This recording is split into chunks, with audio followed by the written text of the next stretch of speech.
What's up guys, welcome back to the channel. Today I'm very excited to show off a new plugin that's probably going to be the weirdest reverb you've ever heard. With that said, let's check it out.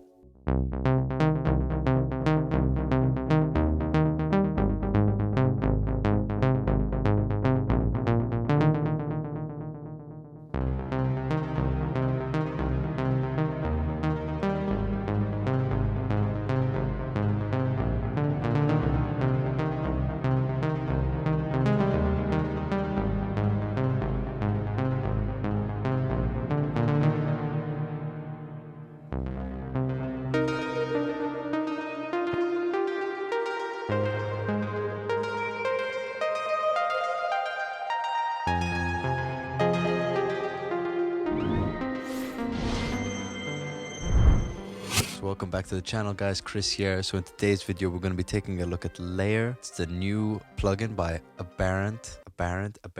I'm going to go with Aberrant DSP. They make quite a few plugins that are very much utilitarian in my process of making music, such as Sketch Cassette, Lo-Fi Oddity and Digitalis. All super awesome plugins. They all have a really unique character, usually working around the style of being almost a degradation kind of process. So like Sketch Cassette makes your audio sound like tape cassettes, or Digitalis is all about degrading your audio in a very digital, bit reduced kind of way. Super fascinating plugins. I actually haven't reviewed them before. This is my first time reviewing them, but I've been using their plugins for a while.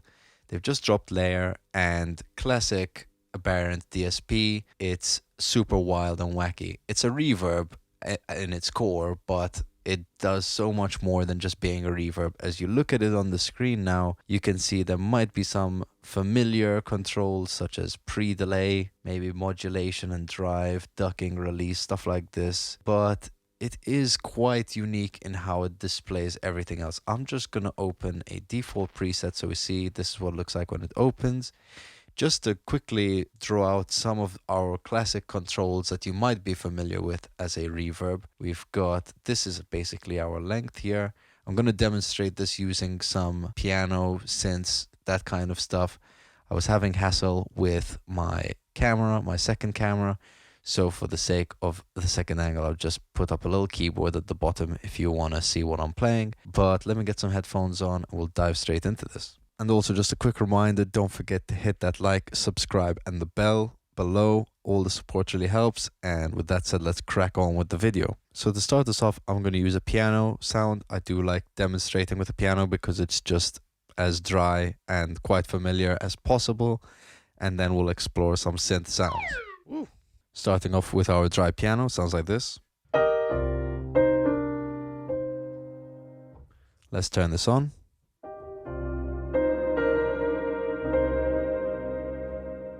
At first glance, sounds like a reverb, but let's explore some of the wacky sides to this. So I'm going to crank up that mix a bit more, maybe to like 50-60%. Might be a bit overkill for now, but I just want to show some of the effects this thing can do. So I'm going to start by delving into this section. So we've got devices as well as a couple unique controls. So I'm going to start with these controls down here because they actually change depending on which device you pick.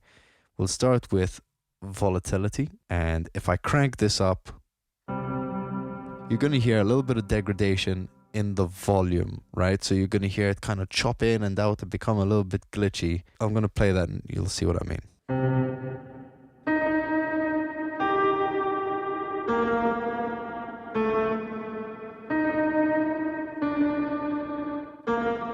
Play with the width on that.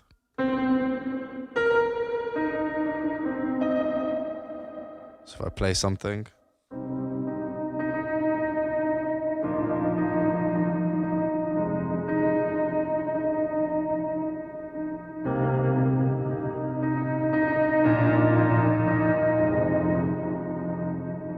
super fascinating. And then if I play with this tension next to it, I'll use a bit of both. It's almost changing the size a bit of the room, but you can hear the volatility and the tension seem to play off each other. It's almost like there's different release times for the reverb depending on which one you use.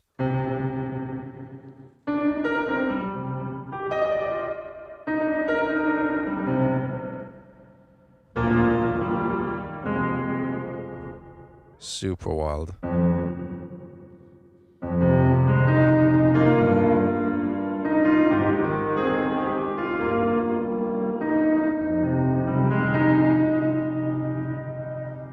Really digging it so far. Let's quickly check out down here at the bottom. We've got modulation and drive. Modulation is simple pitch modulation, so it's going to add a bit of a chorusy effect to the reverb. You can hear if I really exaggerate it. I'll pull these two down a bit.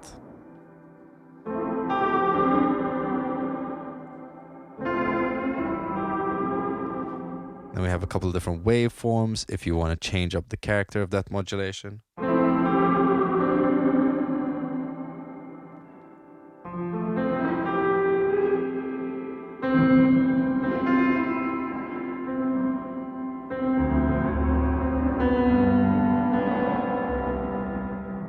You can hear that's now a bit more stepped. I'm going to keep it on the sine wave for now and just pull that back.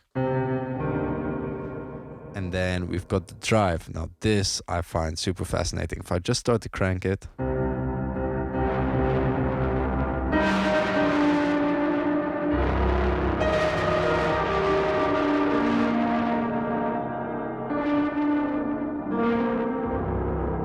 Really nice. If I press this dry button, it's going to give us a fully dry signal of this drive. So if I pull all the reverb back, that's just gonna leave us with nothing. It's pulling the mix back on everything. But if I push this drive button, we start to get that drive pushed through, and I love this. Maybe not the right case to use it on this piano, but if I flick it onto, we have 3 different types of drive down here, and this middle one, whatever it does, sounds awesome. Almost is like an instant lo-fi like sound generator or something. It just has that. It's filtered, it's super compressed.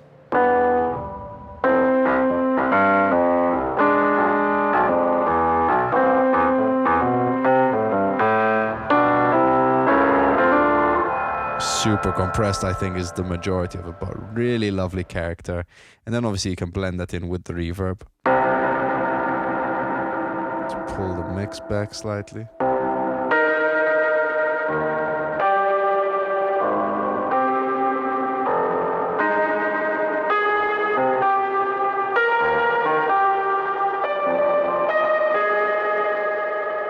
Really lush. And then we've also, I'm going to pull this back to 0 just so we can listen to these drives, because this last one, insane. It's just like a super fat fuzz. Now I've got it cranked. It needs a little bit of volume when you've got the drive cranked to get it to respond. You can see on the keyboard at the bottom, not every key is responding until I pull it back a bit.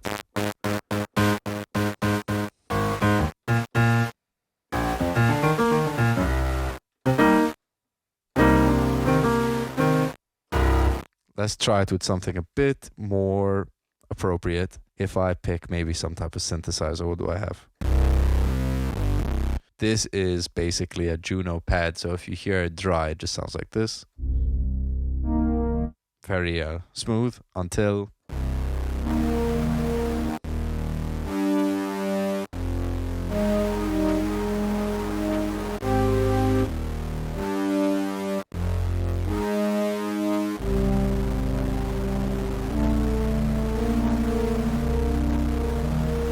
insane. And then we don't even have the reverb in yet, so chuck a bit of that.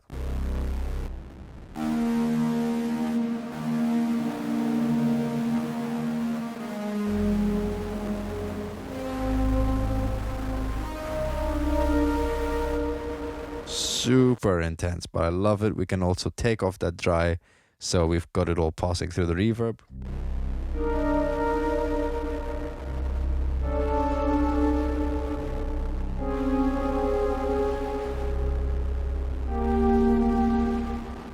Super wild. I do really love this middle drive, whatever we've got going on. Super lush. But I'll pull that down. We can explore some of the other controls. for the time being, such as the different devices. So we've got here 3 different types of devices: artificial, mirror, and rift. And they are what I assume is different algorithms for the reverb. Let me go pick another sound for the time being. Let's see. Let's use this Universal Audio Polymax. I'll turn the layer back on.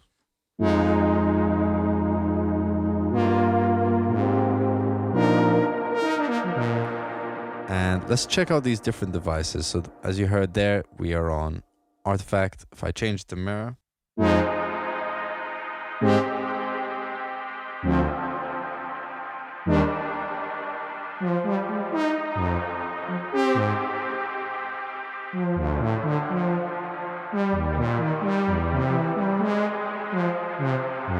a lot more top end going on. You can see here these two have changed. So we've now got Purity and Glister. Super wild, but let's see what they add to the sound. So we'll start with Purity.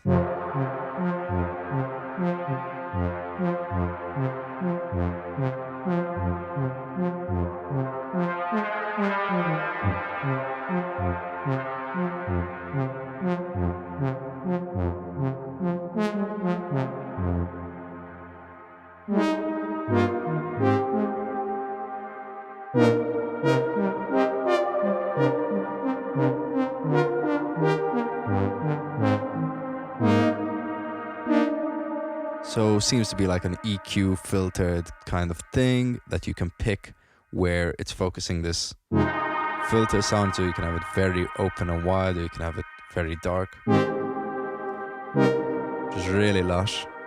If I pull that down and we add the Glister, this is really nice. It's basically like a high octave kind of thing on the reverb.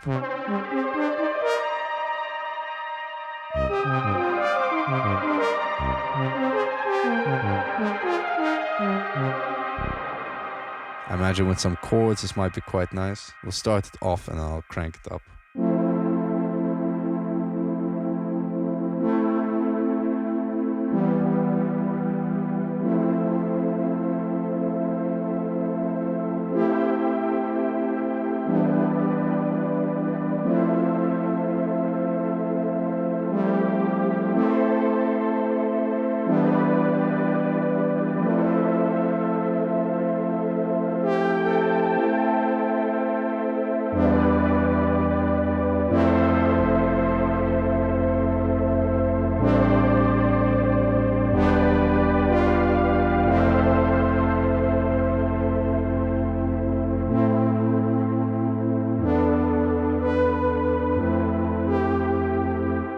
Really nice. So that's the mirror device. Moving on to the rift device. It sounds a little something like this.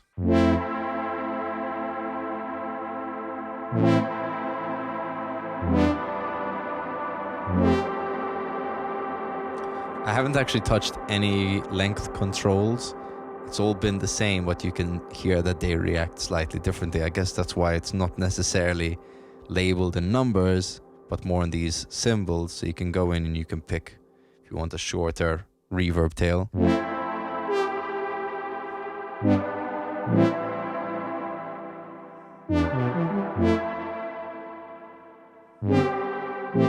Or you can go and just crank the hell out of it.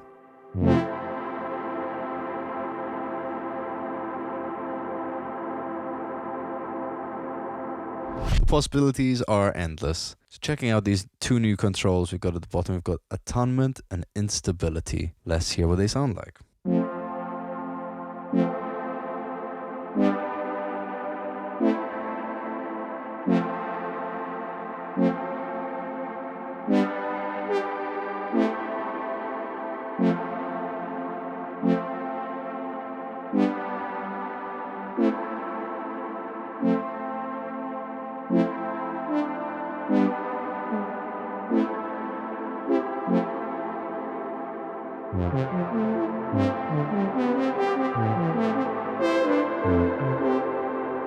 Attunement feels like a bit of a subtle control, I guess you could say, but checking out Instability.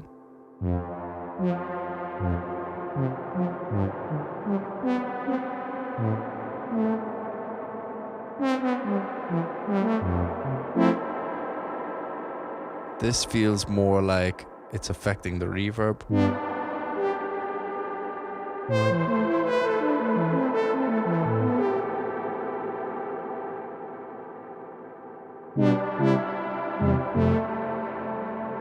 Like it all feels pretty musical when it's off, and then when you turn it up, it starts to get super crazy on the modulation.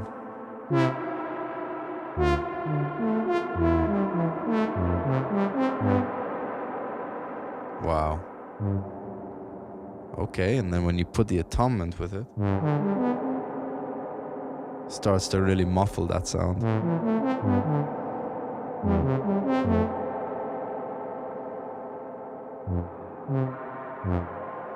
But the shade opens it up. Pull this back slightly.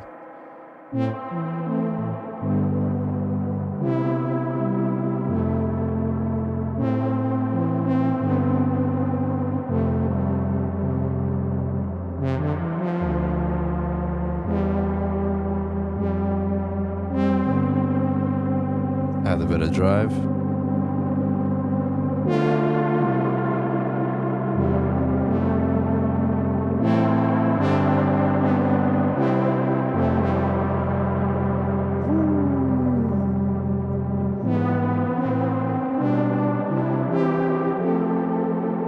Really nice, I'm digging this. Let's get a bit of that dry.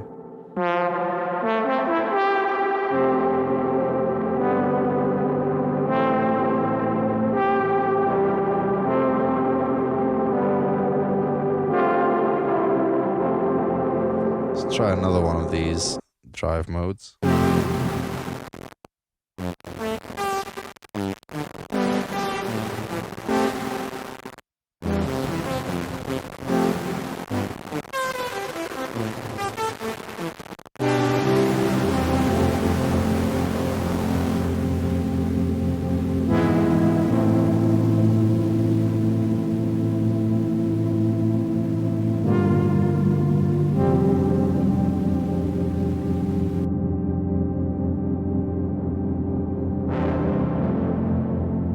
Super nice. I'm really digging this. So that's all of the weird controls. There are a couple of funny named ones that we're yet to go through.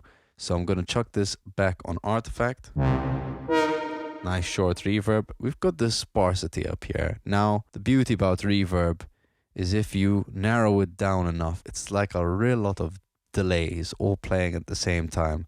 So what this sparsity does is it turns this reverb into a bunch of tiny delays. So you start to get this delayed effect, this echo effect. And as I pull this back, it starts to blur those lines and turn it more into a reverb.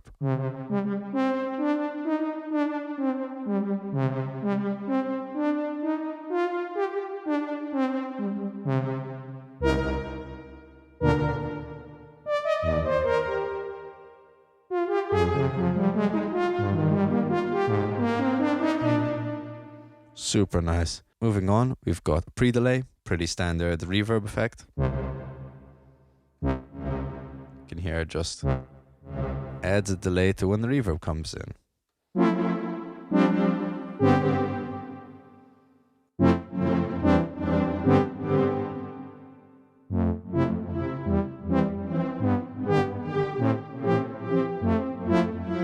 Really nice. Leave that on 0. We've also got a width. Make that more mono.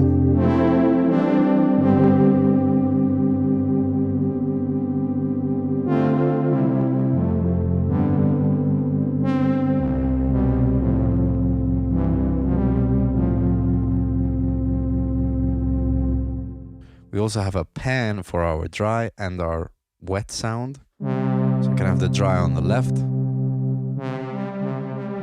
the wet on the right.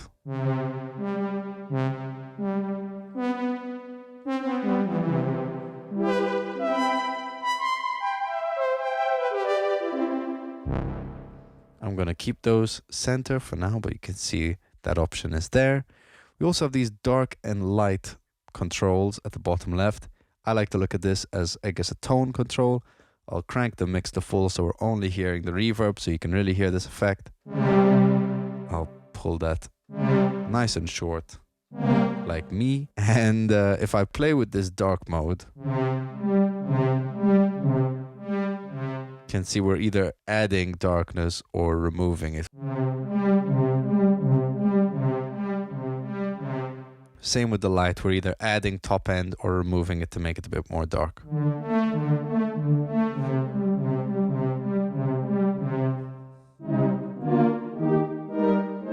So I could do that, I can add the dark. Or I can do the opposite and I can make it quite bright. Right, so two basic tone controls that you can play with. You have an input and output for the volume if you have any changes in level.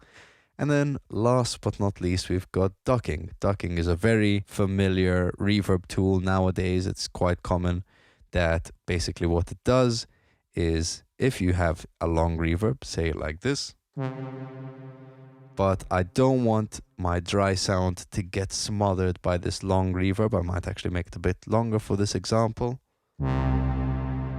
So what I do is I'll use the ducking, and that's just going to pull the reverb down while I'm playing. When I let go, it's going to bring it back up. So I'm going to push this to full for the time being, just so you get the example. Hear how much it comes up when I let go. Maybe a little bit too loud, because right now it's absolutely blowing my recorder.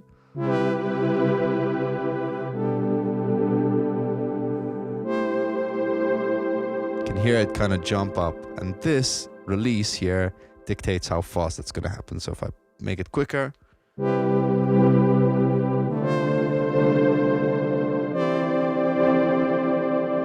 I can have it be way slower.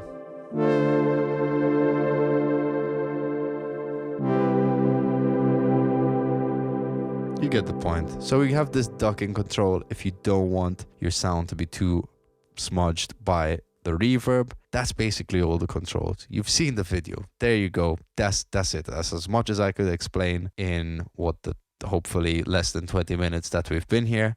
So I think the best way to end this is just play through some different sounds. We'll go through some of the presets and just see what we can get out of this plugin. But if you enjoyed this video, thanks for watching. Don't forget to like and subscribe. The support really helps. And thank you to anyone who's already done so. I've been Chris Vella. Thank you very much for watching. Stay tuned for the next video. Let's check out some patches.